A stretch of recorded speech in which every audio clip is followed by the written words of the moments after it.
most beautiful name of all names. Jesus, the only name that brings healing and strength.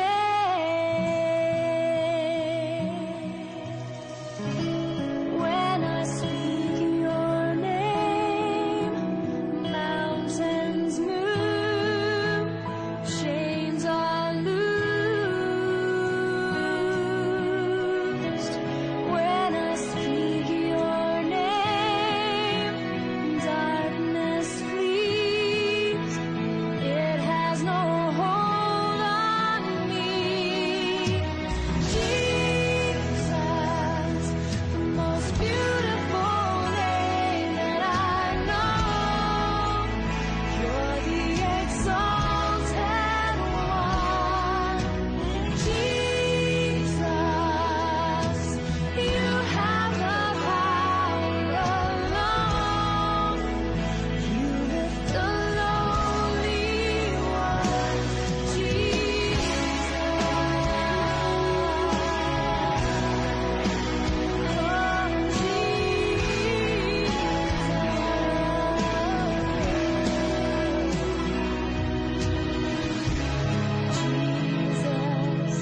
the most wonderful name of all names.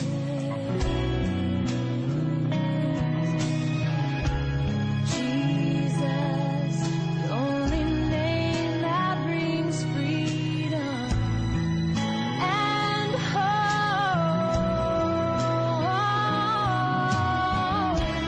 When I speak your name, mountains move, chains are loosed. When I speak your name, darkness flees. It has no hold on me. Jesus, the most beautiful name that I know. You're the exalted one. Jesus, you have the power alone. You lift the lonely one. Jesus, the most beautiful name that I know. You're the exalted one. Jesus, Lord, you have the power alone. You lift the lonely one.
Last time mapag-aralan natin na meron si Daniel saka yung tatlo, meron silang life of confidence.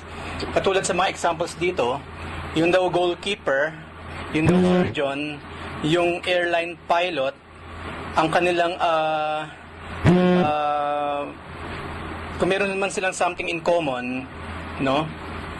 Yung mga trabaho nila, it demands for them to perform at the highest level of skill in moments of great pressure and scrutiny. Kagabi nga pinag-uusapan namin yung kasi di ba nalaman na nila kung bakit bumagsak yung AirAsia, di ba? Ngayon, computer glitch, nag-stall yung eroplano sa air, papanik sila, nag-stall, tapos bumagsak nga sa dagat. Ngayon, imagine kung tayo yung pilot. Lahat ng pilot, no? Hindi natin maintindihan, hindi natin kayang i-imagine anong klaseng pressure meron. Kasi tayo nga, buti nga tayo, nasa lupa lang Di ba? Nagkukumpuni ng kotse or pag ganyan-ganyan lang sa computer. Imagine kung yung trabaho natin, hundreds of lives ang nakasalalay. Kasi di ba, hilig natin magreklamo Madalas nga tayo nagreklamo. Pero imagine them. Yes, sabi na nga natin, napaka-prestigious ng mga trabaho nila. Pero, look at that. Hundreds of lives ang nakasalalay sa kamay nila. Okay, hindi lamang yung pilot, kundi maging yung surgeon, of course. No, magkamali lang siya. Oops, hindi pwede yung ganon. Di ba? Mayroong ibang ugat na naputol, Hindi pwede yun kasi buhay ng tao nakasalalay. Imagine the pressure. Yun pa man, sa kabila ng pressure, no, nakita natin si Daniel, maging yung tatlong kasama niya, no, they will rise up. Of course, yun ang pag-uusapan natin ngayon. Itutuloy natin yung tinapos natin last time. Magra-rise up sila above the pressure with a deep confidence in God. So, kung dumarating man ng time, wala tayong confidence sa sarili natin, of course, dapat merong self-confidence. Kasi kung wala kang self-confidence, yun yung mas malaki ang possibility makagawa ka ng something na mali Di ba? Yung bang pinag-aralan mo na sa bahay, nag-practice ka naman sa bahay, nag-ensayo ka, tapos kung wala kang self-confidence, pagdating mo dun sa lugar, nung nakaharap ka na sa maraming tao, puro palpak yung mga ginawa mo. No? Yun ang hirap kapag walang self-confidence. Ngayon pa man, itong apat na ito, hindi sila nagkaroon lang lamang ng confidence sa sarili nila, kundi above that, nagkaroon sila ng confidence sa Diyos na kanilang kinikilala. So tayo ganun din. So maaaring dumarating ang time, wala tayong confidence sa sarili natin. Siguro kaya siya nagkaganon kasi bagay, ugali ko naman kasi ganito. Bagay, mababang uri kasi ko kung tutuusin or what. Maaaring nawawalan tayo ng confidence sa sarili natin. Doon pumapasok ang Lord. No? Na ang confidence natin nakakapit sa Lord. Sa pag-apply ng trabaho, ganun din Kailangan may confidence ka. Di ba minsan ang tanong nila, give me a reason, bakit kita i-hire? I need a job. Di ba? Kailangan ko po siya ng pera Minsan kasi ganun na sagot, di ba? Yung mga ganung tanong, hindi madaling sagutin yun. Sige, give me a reason. Bakit kinakailangan kitang i-hire? Right? Because someday, I will be your boss. Or ba? Who knew? Di ba, who knew?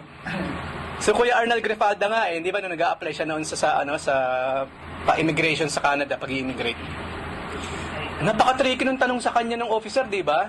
Ang tanong kay Kuya Arnel Grefalda nung kinukwento niya, ang tanong sa kanya, ano raw ang significance ng numbers sa mga Filipino? What is the significance of numbers for you or for the Filipinos? Isipin out of the blue, significance of numbers, paano sasagutin yun? Right? Hindi ganun kadaling sagutin yung mga tanong. Tricky question yun kasi napaka loose end siya Hindi mo alam ano ba yung specific na nasa utak niya at pinag-uusapan namin ngayon yung significance ng number. Ano ba yan? Sa lottery kasi, kailangan tama ang number na itataya mo. I mean, yun ba yun? Kasi marami kang pwede isagot Ano pinag-uusapan namin? Di ba? Napaka-tricky, Ngayon, kung wala kang self-confidence, magkakamali-mali ka na ng sagot. Iba nga, natutulala na lang Di ba? Hindi namin kailangan na autistic sa Canada, so hindi ka tanggap. Nauutal, napipigilan, Pero yung mga kapatid na ito, of course, mayroong confidence sa sarili at confidence higit sa lahat sa ating Panginoon. So itutuloy natin yung pag-aaral. Okay, let me...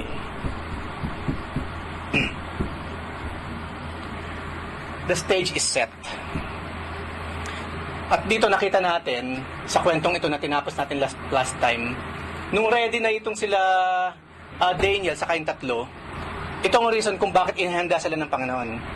Na even though hindi lang kinain yung pagkain na gustong ipakain ng hari, kumain lang sila ng gulay sa katubig for 10 days. At mas malusog pa silang tingnan kaysa dun sa mga kumain ng pagkain ng hari. Kung bakit sila nagtagumpay doon? Because of this. No, sunod-sunod na kasi yan kung babasahin niyo yung kwento nila. At ang unang estado, yung nagkaroon ng dream, ng panaginip, si King Nebuchadnezzar. At ang mga pinatawag niya, antimano, kasi nga hindi siya makatulog because of that dream.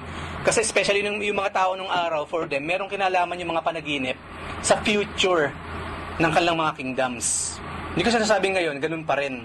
Na naginip ka, nagpakasal na kayong dalawa. Ibig sabihin, hindi ganun, ha? Hindi ganun. Diba? Hindi ganun. Nung araw, no, definitely nung araw, at sa specific na kaso ni Nebuchadnezzar, yung talagang dream niya, niloob ng Diyos, may kinalaman sa future ng kingdom. So, hindi ko sinasabi na lahat ng panaginip natin, i-relate mo sa future mo. Kung ang panaginip mo, zombie apocalypse. Ibig sabihin, kinabukasan pala, meron mang magkakaroon ng zombie apocalypse or what? Ang tao pa naman ganyan. Di ba? Ano sinabi sa aklat na Ecclesiastes? Ano raw, yung nightmares and dreams are what? Bunga ng matinding pag-iisip. Yun ang, kung bakit nagkakaroon ng dream, nagkakaroon ng nightmare. Kasi isip ka ng isip nung gising ka. Nung nakatulog ka ngayon, yung subconscious mo na by that time gising, kasi unconscious ka eh. Yung subconscious mo ngayon, siya ang nag-iisip. Iniisip niya yung mga iniisip mo earlier. Lahat pa naman ng iniisip mo habang tulog ka, nadi-visualize ang mata. Yun ang dreams. At yun din ang nagiging nightmare. Imagination ng brain habang tayo natutulog, yun ang nakikita mo ngayon. Okay? Sinusundan ng mata mo, kaya ka merong tinatawag na rapid eye movement na tinatawag. So, iba ito. Binigyan ng Lord ng dream si King Nebuchadnezzar for a specific purpose. At yun nga, nung magkaroon ng dream itong hari na ito, ang tinawagan niya yung mga magicians, yung mga astrologers, mga enchanters, mga sacred priests. Okay, yung mga Chaldees, yung mga sorcerers were involved in the occult and some herbs and potions. And the Chaldeans naman were the king's wise men. So itutuloy natin ngayon itong pag-aaral na ito. So, the stage is set. Once they were all assembled before the king, a dialogue ensued that would show these alleged wise men just how much trouble they were in. Okay, wala silang kamalay-malay kasi this is the first time. Maaring noon kapag humingi ng advice si King Nebuchadnezzar, sisiw sa kanila. But this time, no, it's not. Okay, kaya nga sinabi diyan sa mga verses na babasahin natin ngayon. And the king said to them, do sa mga taong ito na kanyang tinawagan, I have a dream. Diba? Parang si Martin Luther eh. Martin Luther King, okay? Iba kasi Martin Luther, iba si Martin Luther King. Okay? Sino si Martin Luther? Yung German priest nagpasimula ng Protestantism na kinalalagyan natin ngayon. Nagprotesta siya against the Catholic Church. Sino naman si Martin Luther King? Singer. Si Ben King naman yata sinasabi niya. Noong 1960s, siya yung sabi nung, I have a dream. Yung mga blacks. Yung inassassinate ng 1960s. Martin Luther King last week nag-celebrate ng ikailang taong pagkamatay niya eh. Activist, activist sa US, yung black activist. Na siya raw nagpasimula ng kumbaga, naging pantay na ngayon yung mga blacks sa mga whites. Yun si Martin Luther King. Yan din kasi sinabi niya sa kanyang speech, sikat na speech, I have a dream. At hindi ko na alam yung mga susunod. Okay. Anyway, yun din na sinabi ni King Nebuchadnezzar. Sabi niya dun sa kanyang mga pantas, I have a dream, and my spirit is anxious to know the dream. Then the Chaldeans spoke to the king in Aramaic. Yung kasi ang language by that time. Hindi Arabic. Aramaic. Totally different kind of language. O king, live forever. Tell your servants the dream, and we will give the interpretation. Diyan sila magaling. The king answered and said to the Chaldeans, my decision is firm. If you do not make known the dream to me, and its interpretation, you shall be cut in pieces, and your houses shall be made an ash heap. However, if you tell the dream and its interpretation, you shall receive from me gifts, rewards, and great honor. Therefore, tell me the dream and tell me the interpretation. This time around, hindi niya sinabi kung ano yung napanaginipan niya. No? Kasi madali kapag sinabi niya kung ano yung panaginip. Ano ba na panaginip niya? Ahas kasi ahas eh. Ay, ganun po ba? Ito po, tayaan niyo to. Di ba? Ano ba na panaginipan niyo, King? Ay, poste. Ilan po ba? 2? 11 yan, sir. Di ba? Di ba ngayon kasi ganun ahas, 8. Di ba yung mga pamahiing ganyan eh, yung mga Chinese ang hilig dyan, na naginip ng kalabaw, na naginip ng palaka. Lahat may meaning yun eh. Kulay, red, lahat may meaning yun. So madali nga naman. Magaling pa naman sa guesstimation ng mga tao, di ba? Pero this time, hindi sinabi ko ano yung napanaginipan niya. Ang gusto niya, hindi ko sasabihin yung dream ko, kayo magsabi sa akin, hulaan ninyo, hindi lamang yun. Pag nahulaan ninyo ng tama yung dream ko, i-interpret ninyo. Now, sinong magaling ang makakagawa nun? Right? Unless nag-away kayo mag-asawa, tapos nung gabing yun, binabangungot siya, alam mo na kung ano napapanaginipan niya, ikaw. Right? Pero this time, look at this. Ngayon, sino sa atin? Meron kaya ditong sabihin, sige, itong mga magagaling na Chaldeans na ito na supposedly wise, hindi na alam yung panaginip ko. Sino sa inyo ang gusto magtaas ng kamay, mag-volunteer? Tell me my dream, then interpret it. Miski ako, hindi ko magagawa yan. No, hindi ko magagawa yan. Unless, syempre, nandun yung pagkilos ng Lord. Katulad kay Daniel, mamaya mapag-uusapan natin. So, ang sabi nila ngayon, they answered again and said, sa napakaayos na kapamaraanan na may halong pambabola, let the king tell his servants the dream, and we will give its interpretation. The king answered and said, I know for certain that you would gain time, no? Because you see that my decision is firm. Huwag niyo nang pahabain ang usapan na ito. Kumbaga, if you do not make known the dream to me, there is only one decree for you. For you have agreed to speak lying and corrupt words before me till the time has changed. Therefore, tell me the dream, and I shall know that you can give me its interpretation. Kasi kilala niya rin yung mga wise men niya na mahilig mag-buy ng time. Halimbawa nga na naginip ng number 8. Walang problema, mahal na hari. Lalapit kami sa ating Diyos. At sa aming pagbabalik sa inyo, we will tell you the interpretation. After many years, after 1 month, after 1 year, saka sasabihin, titignan muna nila yung naging buhay ng king or what, at mag-guesstimate, at mukhang tumatama naman. Alam ng king yung mga scheme nila. No, the king knows. Kumbaga, hindi na siya madadaya this time. So, their plea for mercy in verses 10 to 13 revealed the seriousness of the danger they were in. So, sabi nila, inamin na nila sa harap ng hari, there is not a man on earth who can tell the king's matter. Therefore, no king, no lord, no ruler has ever asked such things of any magician, astrologer, or Chaldean. It is a difficult thing that the king requests. Nagtapat na sila. And there is no other who can tell it to the king except the gods. Lumabas sa bibig nila. Diyos lang, mga Diyos-Diyosan lamang ang pwedeng gumawa ng gusto ninyo. Whose dwelling is not with the flesh. So inamin nila, Diyos lang ang pwede. Ginamit yung word na gods kasi yun ang alam nila, maraming Diyos maraming gods. Okay? Diyos lang po ang pwedeng sumagot ng ano nyo, tanong ay yung nais ninyo malaman, mahal na hari. So kasi nakita nila na yung hari hindi na mabobola. So inamin na nila. Okay, baka sakali sa pagsasabi nila ng katotohanan, pag-amin nila sa kanilang kahinaan, baka sakali maging lenient uli yung king. Kaso, for this reason, the king was angry and very furious and gave the command to destroy all the wise men of Babylon. Hindi lang sila. All the wise men of Babylon. So the decree went out and they began killing the wise men. Ayan na. No? And they sought Daniel and his companions to kill them. Kasi, specific kasi kung bakit itong si Daniel, maging yung tatlo, pinili niya to be among the wise men, maging advisors nitong king. Kasi sa Israel, sila yung nakita ni Nebuchadnezzar na mayroong taglay na wisdom na pwede kong ihanay sa aking mga Chaldeans, so magicians or sorcerers, or sa aking mga wise men. So, kasama ngayon yung ating mga kapatid dito. Kumbaga, iniisa-isa na. Ito na yung listahan ng mga address ng mga wise men. O, ito, sa Buting. O, number 1, 2, 3, Buting Pasig. Pupunta ni isa-isa. At papatayin. No? Asa nga po pala yung wise men? I am the wise men. Patay. Right? Iniisa-isa ngayon. Nakakatakot. Mga nakakabayo pa naman yung mga yan. Meron pa namang, di ba, kahit sa Romans, yung mga Romans, yung mga Greeks, meron silang specific group of people na kapag nakita mo, na sila executioners No? Na kapag nakita mo sila, isa lang ang ibig sabihin nun. They are about to kill someone, execute someone. Kung yun yung nakita mo, yung kabayo nagpapark sa labas mo. No? Nakakatakot. Nakakatakot. At yun nga, nakakalungkot, nadamay ngayon ang ating mga kapatid.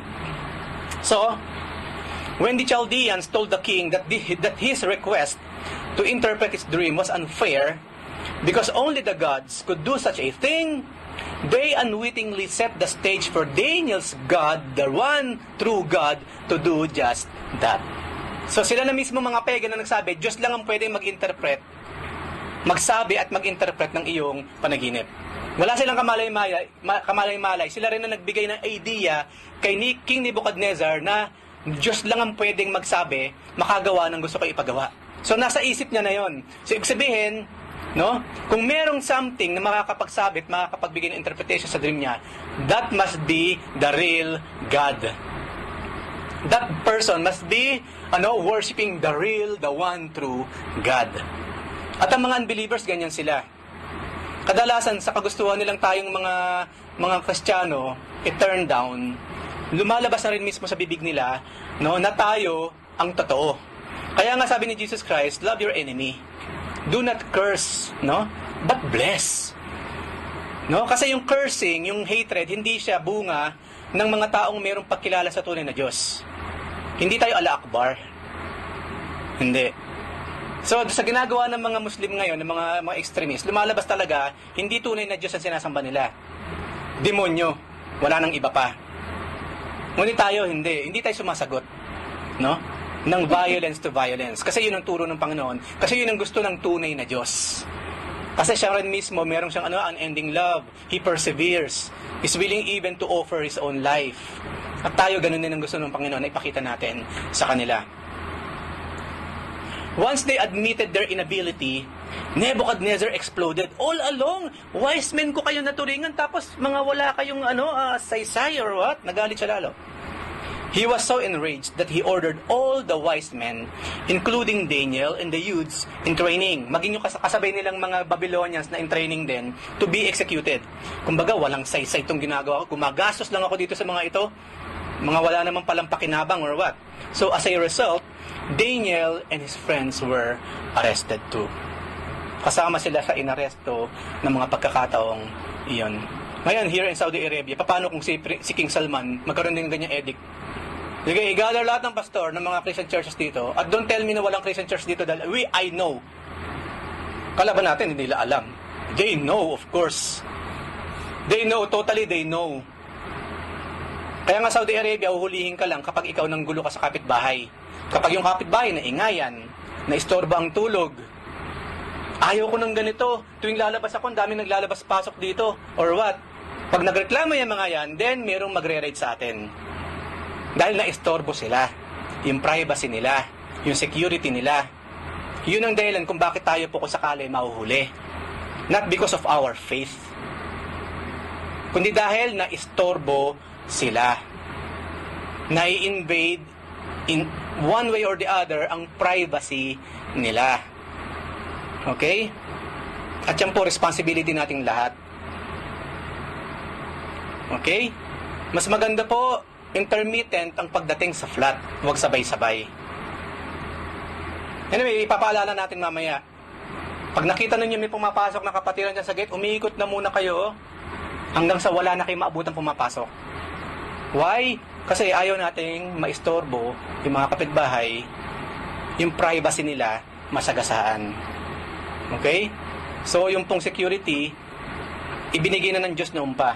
Now, it's up to us. What is humanly possible gawin yung security na naman for ourselves. Okay? So, the submissive hearts. Lumaban ba si Daniel, si Shadrach, si Meshach, saka si Abednego? No? Nag-rebellion ba? Hindi. Aambushin natin yung mga guards ng hari. Hindi sila makakarating dito. Tawagan natin lahat ng mga Israelita, lahat ng mga Hudyong kasulad natin. Let's tell them yung evil plan ng king at lalaban tayo. Rebellion. Wala. Arioch, the captain of the king's guard, was sent out to kill all the wise men. King's guard parang secret service, elite. No? Sila ang inutusan para patayin yung mga wise men of Babylon. But when he approached Daniel, time na, ito na yung lugar na kinalalagyan ni Daniel, Daniel was able to speak to him.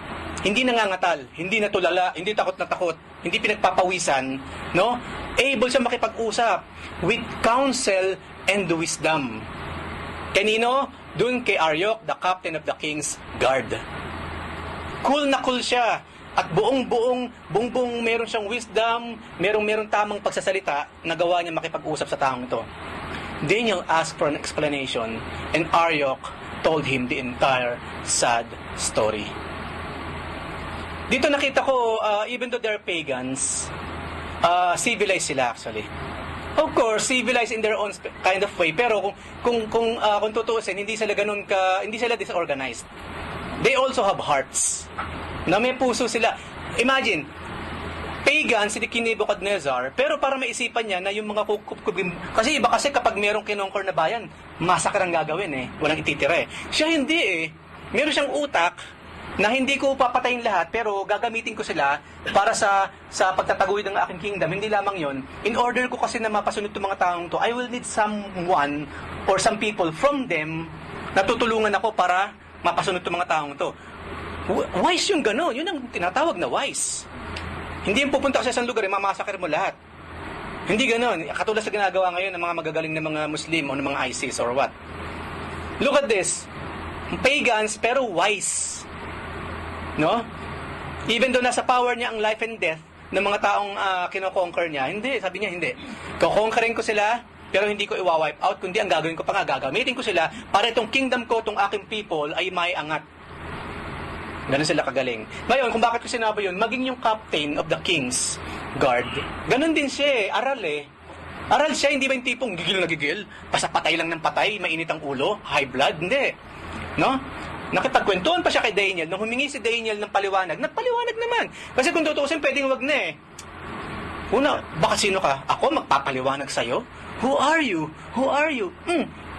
Paliwanag pala yun, yan ang paliwanag. Di ba? Look at that. Hindi eh. But of course, nakita naman natin kasi si Daniel naman kasi kung magsalita with counsel and with wisdom. Hindi niya idinaan sa init ng ulo. Anong sinabi sa Proverbs? A soft answer turns away wrath. Right? Kasi kung sinablubong mo rin na init ng ulo yung guard, mag-iispadahan na kayo doon. E sino mananalo? Siyempre siya. So, dapat matuto tayo mga kapatid. Cool ka lang. Bakit mayroong kaltas? Ba't kulang ng 5 reals tong paycheck? Nilusob mo, nag-away kayo doon. Yung pala yung 5 reals, kumuha ka ng kape sa cafeteria, 5 buwan na hindi mo binabayaran. Ang ginawa ngayon ng cafeteria, naningil sa boss mo, kinaltas na lang sa'yo, ayaw mo magbayad. Eh, ako na magbabayad for you. O, di ba? Kaya huwag tayo naghahasik ng utang mga kapatid. One way or the other, masisingil ka. Kukwento ko na lang. Nung nakatira ako sa compound nung araw, sa loob ng compound namin, siyempre maraming tao sa compound, may tindahan doon. Yung mga Porta KB na tindahan. Ang may-ari nagtitinda yata, Indiano yata siya or Bangladesh or what. Yung mga magagaling na Pilipino, ang galing mangutang sa tindahan. Isang araw, hinahanap ng Bangladesh, Fenhada Yulohiyo, Fenhada, hinahanap yung mga tao. Isang buwan nang wala yan, nag-for good na siya. Ang haba ng listahan sa tindahan. Sabi ko, disgusting na mga klase ng tao. Hindi aahon sa buhay, I'm telling you now. Hindi aahon sa buhay ang mga magnanakaw. Hindi. Imagine, kawawa yung Bangladesh. I believe, hindi kanya yung tindahan, tao lang siya. Sino magbabayad ngayon ng mga nanakaw sa kanya? Siya. Magagaling sa bulsa na yun. Nakakahiya, mga disgusting, no? Disgusting, mga walang mararating sa buhay itong mga taong to. Disgusting. Nakakahiya. Ngayon, ikaw Pilipino ka rin, ano mo kaiharap mo ngayon? Kaya kapag meron nag-open ng credit line doon sa Bacala, hindi na pagbibigyan. Filipino, Alibaba, no? Harami. Right? Kung paano maraming Pilipino na pagkakamalang bakla sa dami ng bakla, ganun din. Sa dami ng mga magnanakaw na Pilipino, lahat ng Pilipino tuloy mukhang magnanakaw na sa kanila. So please, yung dangal po ninyo, isama nyo na yung dangal ng buong Pilipinas, no? Please, maging maayos tayo. Maghahasik ka rin lang, maghahasik ka ng good news. Good news, Sadik! I will pay Dapat ganun, di ba? Hindi yung tatakbo ka na lang sa airport, bilisan mo ulit eh. Kasi baka yung Bangladesh humahabol sa airport, or? Iwasan pa na. Oo, di ba? Bilang kanto. Dako dito. Disgusting, to be honest with you mga kapatid. Pagdating sa mga bagay na yan, ipinapakita ko talaga yung disgust ko. Disgusting na mga klase ng tao. Nakakala lang sa panlalamang nila, nakalamang nga sila. Actually, no. Sisingilin ng Diyos yan. Natakbuhan nila yung Bangladesh. Kahit saan tayo magpunta sa lupalop sa buong mundo, God will be there. Kaya kung magka magugulat, bakit puro kaltas, wala ka namang ginawang masama, isipin mo. Baka naman doon nung nasa Qatar ka, ilang tindahan ang tinakbuhan mo. Ito ngayon ang paniningil ng Diyos. Ginagamit yung amo mo. Na for no reason at all, kinakaltasan ka. Does it make sense? Ang hustisya ng Diyos, mga kapatid, worldwide. Worldwide lang pala, makapunta nga sa Jupiter. Universe-wide. Kasi ka magpunta nandun, ang justice ng Diyos. Okay? Disgusting. Kapag naisip ko yun, Pilipino talaga. Kaya kung maaari, with due respect, lumalayo ako sa grupo ng mga Pilipino, disgusting na mga pag-uugali. Evil company corrupts good habit, that's why. Okay? Kaya ako pumapili ako sa sinasamahan ko. Mapili. Masama bang mamili, mga kapatid? Kung magnanakaw yung grupo rin, sasama ka ba? Hindi, right?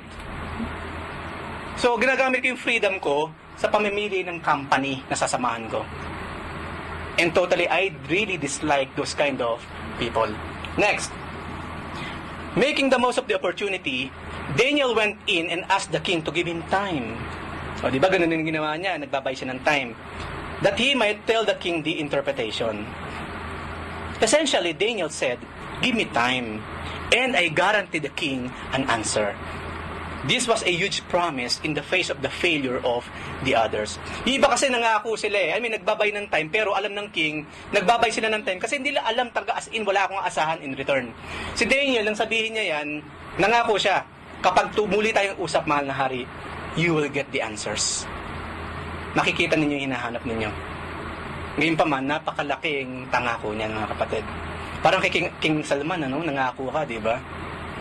Ayun, talagang kailangan gawin mo lahat in your power na ano may pinangako mo, gagawin mo, right? Hindi lang, huwag na kay King Salman. Sa mga boss natin sa opisina, kapag nangako ka, hindi ba, tayo, we make it up yung ginagawa natin. Una, nakasalalay yung, una sa lahat, yung sahod mo kasi. No? Pangalawa, yung promotion mo. Panghuli na nga halos yung mukha mo kasi nakasalalay eh. Yung dignidad. No? Maraming tao hindi na inisip ang dignity nila eh. Naiiya lang kasi talaga, no? Kasi baka nag-aalala, baka hindi magkaroon ng salary increase. Or hindi ma-promote. Yun yung pagkakaiba ng ating kapatid na si Daniel. Kapag siya nangako, he make it a point, pagbalik niya, nandun na. Okay, yung kanyang ipinangako. So, what happens next? Then Daniel went to his house and made the decision known to Hananiah, Mishael, and Azariah, his companions, that they might seek mercies from God of heaven concerning this secret, so that Daniel and his companions might not perish with the rest of the wise men of Babylon. Sinabihan niya yung kanyang mga kapatiran, no, in a very nice way. Hindi ba yung tipong, ano ba yan? Sino ba sumisipo sa pinto? Pagbukas si Daniel, papatayin tayo, patay na tayo! Di ba? Uhulihin tayo, i-deport tayo sa Pilipinas. May mga tao pa naman ganyan. May kumatok lang eh, matawa na kaagad yung kumakatok. Eh, sa tagal ko na rin sa gawain, maraming ganyan mga Kristiyano eh. No? May bumagsak, bag!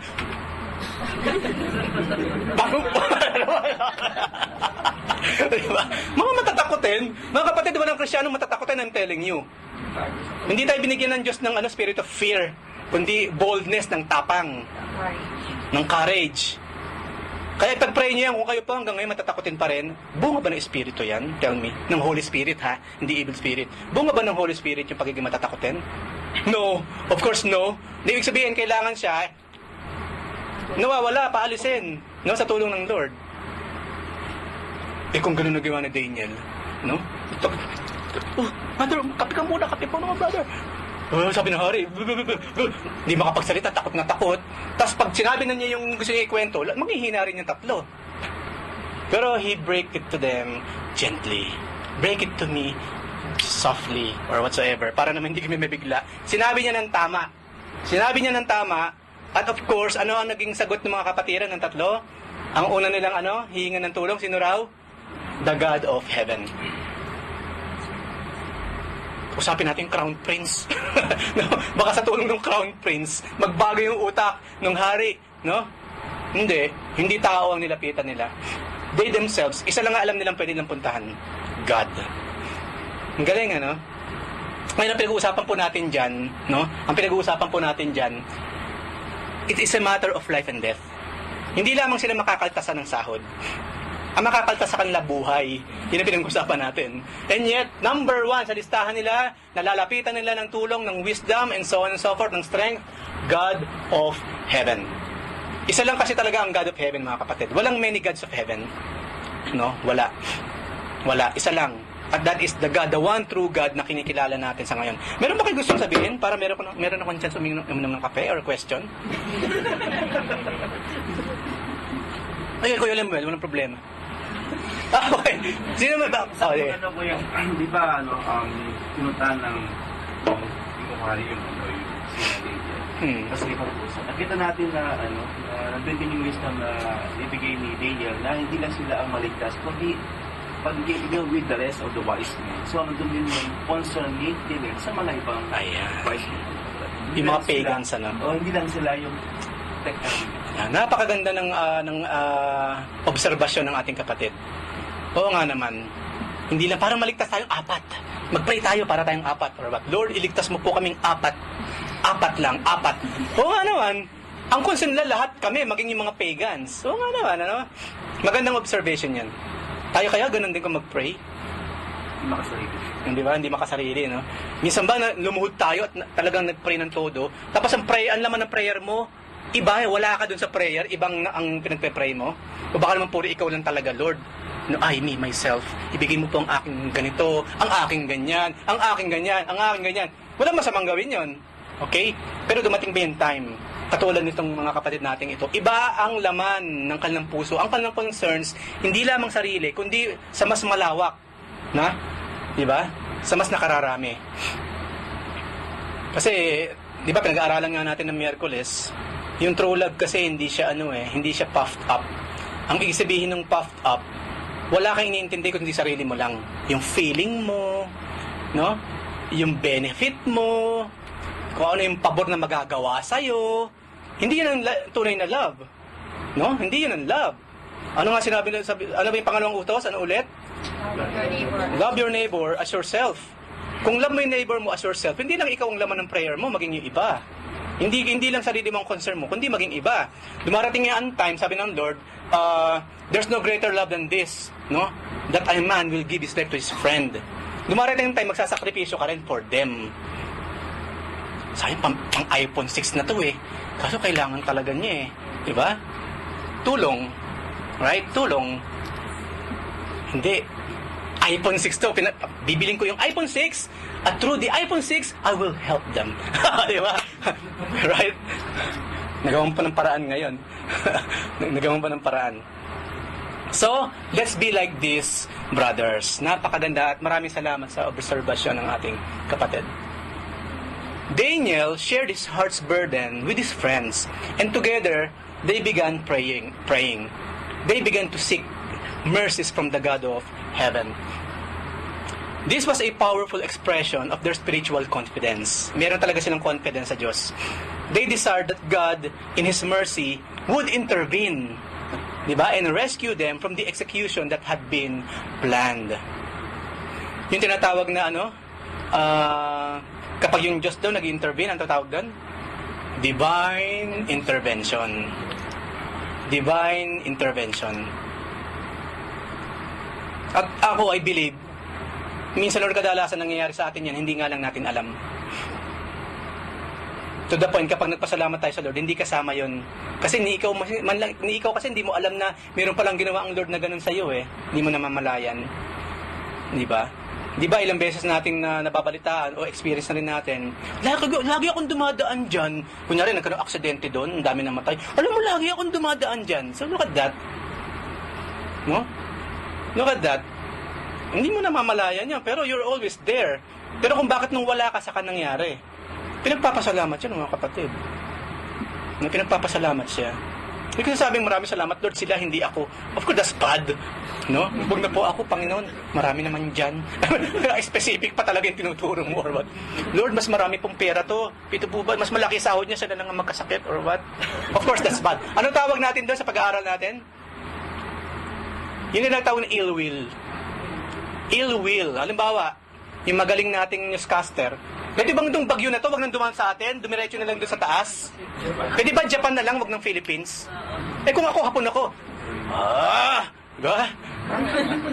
Ano ba yung paggalitan ng Hapon? Anong ginagawa na? Bakero! Galit na yung mga yun, di ba? Kung nga naman, isipin mo, maririnig mo sa foreigner na nawa, maligtas sila, tapos sa inyo pumunta, yung bagyo. No? Imagine that, mga naturing ang mga may pinag-aralan. Nakarating sa ganung posisyon, ang tataas ng mga sahod, mga kilalang kilala, no? And look at that. Talabi mo, nakakaligtas sa mga matatenga natin yung mga ganyang issue. Current events, dapat lagi tayong, akala nyo, hindi ko alam yan, ha? Of course, alam ko rin yun, di ba? Especially, talaga nag-create kasi ng usok yun, yung pangyayari na yan. Nakakahiya, di ba? Nakakahiya. Buti naman Japan, hindi naman sila umakto. Ganun pala, ha? Let's create a big cloud of storm.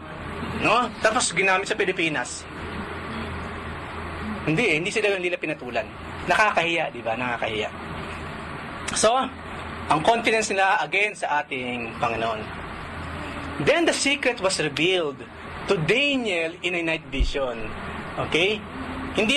Nung lumabas yung sagot ng Diyos sa bagay na yon, nung totally makita ng Diyos yung pagbabalik ng total confidence ni Daniel sa kanong tatlo sa kanya.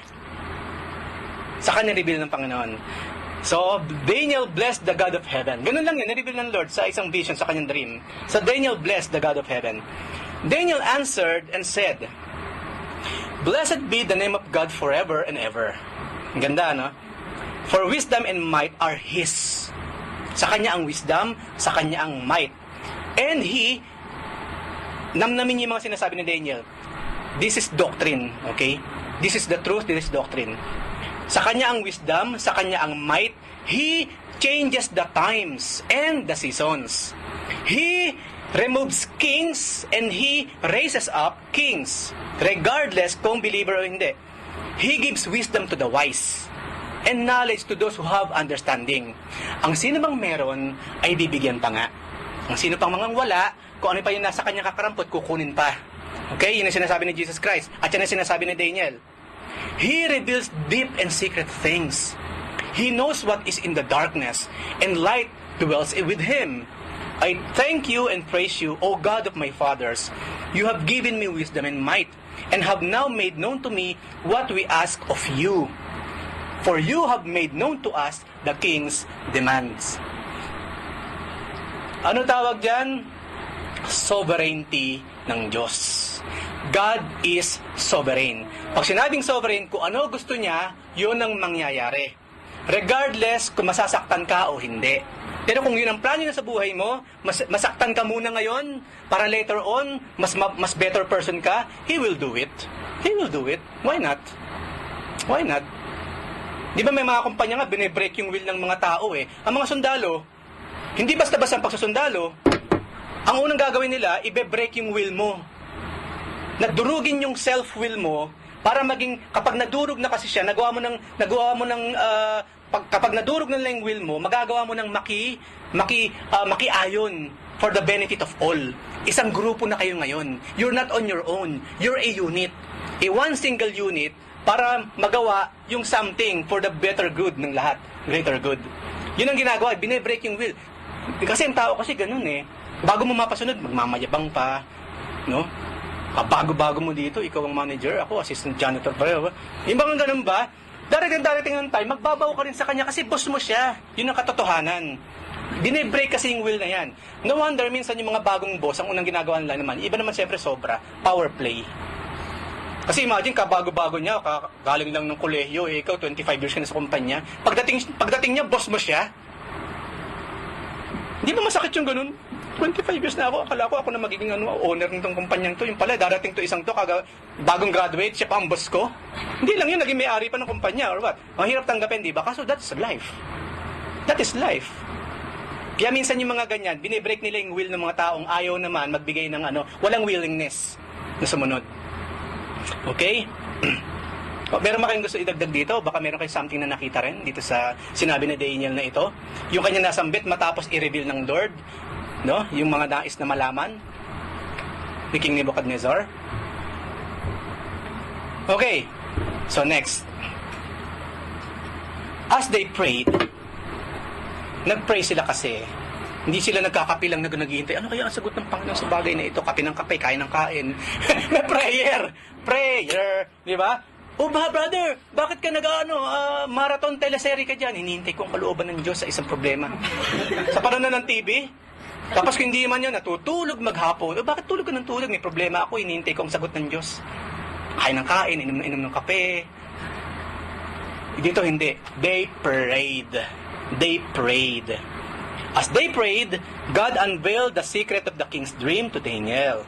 Notice in verse 19 the matter-of-fact statement of this answer to prayer. This was not a big surprise. With the proverbial noose still around Daniel's neck, his first response was not to gain relief or to use his knowledge to his own advantage. Rather, it was to worship. May problema ako, let's worship. Right? May problema tayo, let's worship. May problema ka, worship God. Katulad sa ginawa ng mga kapatid na ito. Hindi ba yung may problema ka, hindi ba yung mga may problema kasi halata sa mukha eh. Ba't taba-taba mo? Iba kasi pag may problema, kain ng kain, right? May problema to. 5 kilo ka agad na nadagdag, 1 week lang. Halatado, di ba? Kung hindi naman yun, 5 kilo nang nabawas. May problema to. Tingnan mo, lawlaw lahat. Pati mukha, lawlaw. Halata eh. Nagtatago mo ba yun kapag may problema ka? Merong siyang outward na manifestation ng tao kung meron siyang problema. Sila, kasi literal yan, yung noose, yung lubid nasa leg na nila eh. Ilalaglag na lang sila para mamatay, mabigti. Pero ano ginawa nila? They worship and they prayed. So rather, it was to worship. And the focus of that worship was the God of power and provision. So, himay-himay natin ng mabilis yung sinabi ni Daniel kanina. What great praise was given? Ano yung laman ng praises ni Daniel nang sagutin ng Panginoon yung kanyang kahilingan? Una, blessed be the name of God, which is an emblem of His character. Blessed be the name of the Lord. Kumbaga, hindi lamang yon. Wisdom and might are His, not Daniel's. Kaya wala sa atin dito pagsasabi na purihin ng Panginoon, napakatalino ko kapatid, no? Napakagaling ko talaga. Husay kong sumayaw or what? Si Daniel hindi, sa Panginoon niya binigay, pero wise talaga siya. Di ba? Wise siya, pero ang pasasalamat niya hindi sa kanya, sa Diyos pa rin na nagbigay siyempre ng wisdom sa kanya. And ang katotohanan po, He changes the times and seasons, implying total control over all of life. Ang term ng science sa mga animals na namatay, ano tawag na doon? Natural selection. Dapat nagbabasa kayo mga kapatid, science man, or kasi mas madali mong may papaliwanag ang Word of God kung may alam ka sa mundong ginagalawan mo. Okay? Ang tawag ng science sa mga nangangamatay ng mga animals, natural selection. Hindi totoo yon. O kung totoo man siya, kalahati lang. Pero ang more accurate na term doon, God's selection. Pinili sila ng Diyos to be extinct. Of course, sa ngayon kasi maraming animals, tao ang may kagagawan kung bakit nawawala. Pero yung mga dinosaurs, yung mga hayop ng araw na ngayon, wala na. God chose them to be extinct. God's selection ang tawag doon. Okay? Hindi lamang yung lahat. No, total control over all of life. Last few years ago, hindi ba, sa Russia, meron dumaan na meteor, yung sumabog sa malayo, sa air, pero wasak pa rin yung mga nasa ibaba. Di ba, nasa Estaraha tayo na mabasa ko yun sa no? Nagulantang tayong lahat. Right? Kasi sabi nila, kung medyo bumabala ng konti sa kalahati yun, totally obliterated yung town. Kung bumagsak pa siya sa lupa, many times Hiroshima, atomic bomb ang kalalabasan, butas yung lugar na yun, may malaking crater. Pero, niloob ng Diyos, nandun siya sa malayo sa taas at doon siya sumabog. Pero yung impact niya, yung sound, na-create pa rin ng destruction. Eh di, siyempre, doon tayo lahat nakafocus, di ba? Ang katotohanan mga kapatid, nung dumaan yan, kung ito ang Earth, nung dumaan dito sa Russia yung isa, meron pong dumaan din dito sa kabila. Dalawang, isang meteor, isang asteroid ang dumaan. Yung asteroid mas malaki. Pero ang point ko po, yung dalawang yan walang kinalaman sa isa't isa. Ang sabi ng mga scientists, nung binasa ko yung report, this is 1 in a billion. Kumbaga, imposibleng mangyari na meron dalawang malalaking tipak ng bato dumaan at the same time, at the same day sa Earth nang wala silang kinalaman sa isa't isa. Kasi yung maliit na bato, walang kinalaman doon sa malaking bato. Hindi sila yung nabitak at naghiwalay. Hindi. Totally different. Ibig sabihin, ibang point sa space ang pinanggalingan ng dalawa, and yet for a specific day and time, pareho silang dumaan sa Earth. At yung isa nagparamdam. Yung isa hindi. Pero yung isa, alam niyo ba kung ano distansya ng asteroid na yon, yung malaki? Ang distansya na sa Earth, yung layo lang ng satellite. At yung pong distance ng satellite sa Earth, malapit yun. Okay, malayo, pero kung tutusin, malapit. At yun lamang yung distance ng asteroid. Ang point ko is this. Personal belief ko mga kapatid, hindi tayo tinamaan ng dalawa o nung asteroid because God chose not to. Pero nagparamdam siya. Nagparamdam ang Panginoon doon. Kasi for the first time also in our history, merong dashcams, iba't ibang anggulo ng dashcams ang nakakita doon sa meteor. Iba't ibang anggulo. Parang yung nangyari nga sa Japan, di ba? Yung tsunami. Noon kasi balita lang, nagka-tsunami. Makikita mo yung after na ng tsunami, yung destruction. Sa Japan, lahat ng anggulo nakita natin. Andiyan yung bahay, mamaya wala na. At napanood mo lahat ang pangyayari. Ang point ko, sa panahon natin ngayon, nakikita mo na lahat. Sabi sabihin, ngayon nakikita mo na lahat, I mean, it's about time for you to reconsider. No? Be close to God. Be close to God. Kasi kailangan maging sensitive tayo sa nangyayari sa Earth ngayon, mga kapatid. Yung mga wars na yan, yung pagbagsak ng oil, pagdami ng mga kabaklaan sa mundo, those are signs of the ends of the days. No? Nasa Timothy yan, Book of Timothy, Revelation, nandun lahat yan. No? Yung paglamig ng pagmamahalan sa pamilya, yung anak, malamig ang pagmamahal sa magulang, yung magulang sa anak, no? Families against each other, the church itself, no? Yung church ng Lord, watak-watak, iba-iba ang point of view, iba-iba ang faith, may kumakampi sa pod, mayroong hindi. Those are signs of the times. Those are signs of the times. So God is in total control over all of life. Hindi lamang yon. God removes kings and raises up kings. Because God is sovereign even over all the nations. Even in Saudi Arabia, God is the one true sovereign. Hindi si Salman. Not Salman. Sa tingin ba ninyo, yung mga hari na yan, hindi sila gigil na gigil, yung mga mutawa, hindi sila gigil na tirisin tayo mga Kristiyano? Gusto nila tayong i-wipe out. Tanggalin na Saudi Arabia yung mga yan, yung mga Kristiyanong yan. This is Islam, this is the cradle of Islam. Andito ang Mecca, andito ang Medina. They really would like to get rid of us. But look at this. Imbis na kumunti ang mga Christian churches, lalong dumadami, right? Dahil ba napakahusay natin? No, because we have a sovereign God.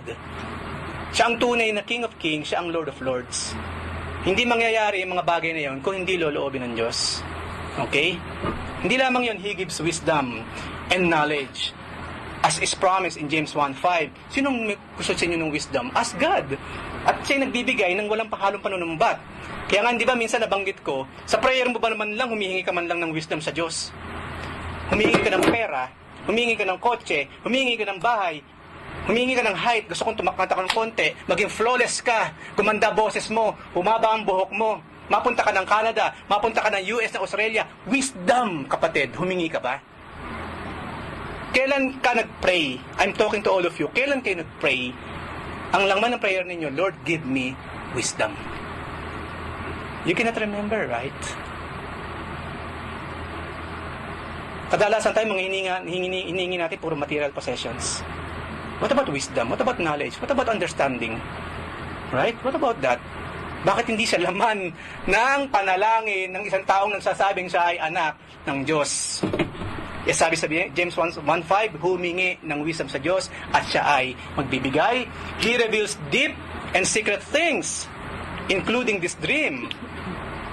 Ang example nga natin sa Ezekiel, puro kalokohan ang ginagawa ng mga priest sa templo by that time. Akala nila kung muna naharangan sila ng mga matataas na pader ng templo, walang makakaalam sa mga kalokohan ginagawa nila sa loob ng templo. Ang ginawa ng Panginoon, kinuha niya sa Ezekiel in the spirit. At in the spirit, nung kinuha ng Panginoon yung spirito ni Ezekiel, inilusot niya yung mukha ni Ezekiel sa pader mismo ng templo at ipinakita, tignan mo ang mga ginagawa ng magagaling na priest sa temple. Sumasamba kay Ishtar, no? Gumagawa ng mga katampalasanan. Kung nagawa, ako ang point ko, kung bakit lagi ko yung binabanggit, kung nagawa ng Diyos yun noon, bakit hindi niya gagawin ngayon? Kasi yun na lamang, puro kalokohan ang ginagawa natin ditong lahat at walang nakakaalam. Biglang isang araw, loobin ng Diyos, kunin ko muna yung kaluluwa, yung espiritu ni Lemuel, at ipapasok yung mukha niya sa kwartong ito. Ginawa niya kay Ezekiel yun eh. Kaya ngayon, kala mo, ligtas ka eh, nakita ni Kuya Lemuel sa tulong ng Panginoon. Lagot ka ngayon. Sabi nga natin, walang lihim na hindi nabubunyag. Sinubukan ni David na maglihim sa kanyang relationship with Bathsheba, pati yung pagbadadalawang tao ni Bathsheba. Kala niya nakalusot siya doon. Ni-reveal mismo ng Lord. Si Lord mismo ang nagbigay ng news doon kay Nathan, Prophet Nathan. Out of the blue, walang nagchismis walang nakakita eh. Secret talaga siya eh. Pero ang Diyos, meron bang secret sa Diyos? Wala. Sinabihan siya, oy Nathan, puntahan mo yung David na yan. Galit na galit ako sa kanya. Ito yung mga ginawa niya. Puntahan mo. Pinuntahan niya, hindi ba, sa simula si David, nag-ano pa siya? Hindi ko alam yung sinasabi. May problema ba talaga? Yung bang ganun pa siya, sabi niya, oy, huwag ka nang mag-arte dyan. Ito ang sinabi sa akin ni Yahweh. Nung sabihin ngayon ni Nathan yon, si David ngayon, lusaw. Lusaw sa harap ng Diyos, lusaw sa harap ni Nathan. Okay? Because God reveals deep and secret things. At panghuli po, He knows what is in the darkness, and hindi lamang yun, light dwells in Him. Walang makakapagtago sa dilim, sa sobrang dilim, wala nang makakaalam. God can see everything. Yung pong night vision na ginagamit ng mga sundalo, wala yun, walang kwenta yun. Sa klase ng night vision, meron ng Diyos. Sa sobrang liwanag niya, even those nasa pitch black, kitang-kita niya lahat. Lahat ay pawang lantad sa mata ng ating Panginoon. Daniel gave God all the praise for answering his prayer. What a marvelous display of worship. Would it have been inappropriate for Daniel to thank God for saving his life? Of course not. But it seems that even this miraculous rescue was secondary in Daniel's mind.